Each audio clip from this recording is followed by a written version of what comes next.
was taken in London, where the long-awaited decision on whether to build a third runway at London's Heathrow Airport, which had been expected this week, has been delayed once again.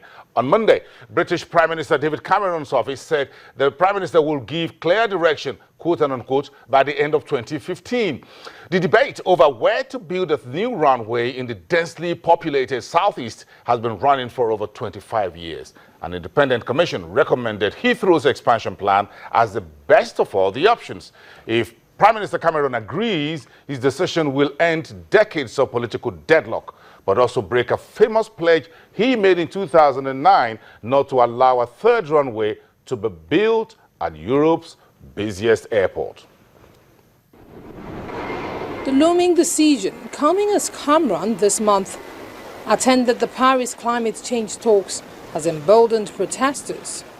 Campaign group Plain Stupid, which is opposed to any expansion of air traffic in the UK, has already sought to disrupt Heathrow's operations in protest against the proposed new runway. We can't have aviation expansion anywhere and stay within our carbon emissions reduction targets. Therefore, it's not a case of Heathrow or Gatwick, it's a case of not at all. 9 of the top 10 destinations out of Heathrow are to short-haul destinations that we could be getting through to rail and by car. If we start subsidising these industries properly, we will therefore be able to create a much more environmentally friendly and practical solution rather than expanding this carbon-intensive industry. 3 London villages near Heathrow will be virtually wiped off the map if the Heathrow expansion goes ahead. In Sipson, on land designated for the third runway, environmental campaigners have moved in and have built a self-sufficient squat camp called Grow Heathrow. Grow Heathrow, as well as opposing the third runway, also shows alternative ways of living. We've been sustaining around 60 people recently with solar panels and wind and using reclaimed wood for our fuels.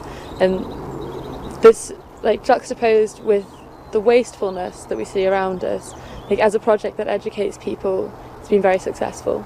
The land occupied by Grow Heathrow was once a derelict dumping ground for the squatters moved in February 2010. The villagers have welcomed the change of use and have dug in with the activists to learn more about how to protest and also about eco-living. If we're going to live sustainably, then we've got to stop the third runway, because the amount of pollution that it would cause is just ridiculous, really. Next to Sipson is the picturesque village of Hammondsworth. The proposed perimeter fence will cut through the heart of the village, leaving the remaining centuries-old cottages effectively positioned in an airport. If this was such a good idea, why could we not find one London mayor to support it? Most of the MPs who are proposing a runway at Heathrow don't live anywhere near it.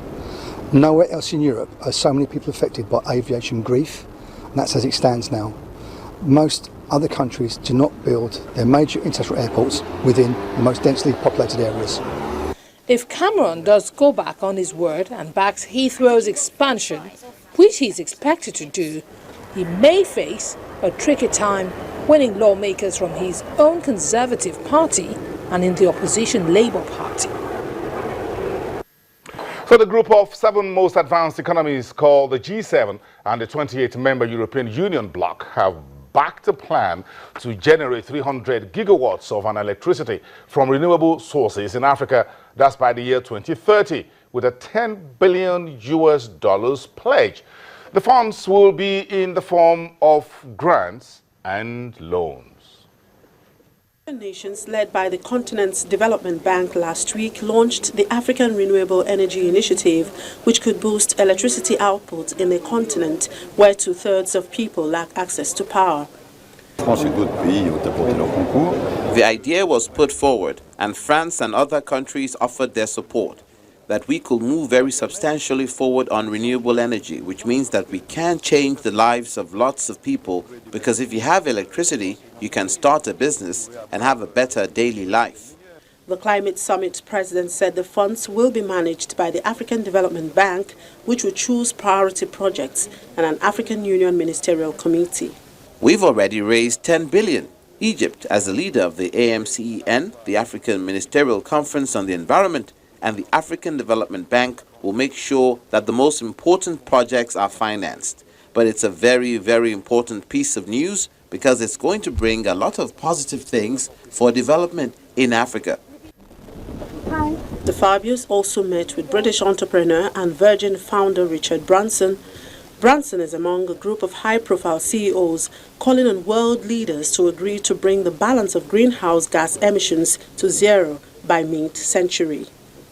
I'll tell you where we are right now. Crude oil is now near a 7-year low. OPEC continues to pump more oil into the market, near record oil to defend its market share, compounding a glut in the market that is seeing hundreds of thousands of barrels produced every day in excess of demand. Brent crude is also down by 7.09%, trading $40.73 per barrel. U.S. crude, in particular the WTI, are trading at $37.83 a barrel, up 18 cents from its last settlement, but close to the 2015 and 7-year low of the previous session.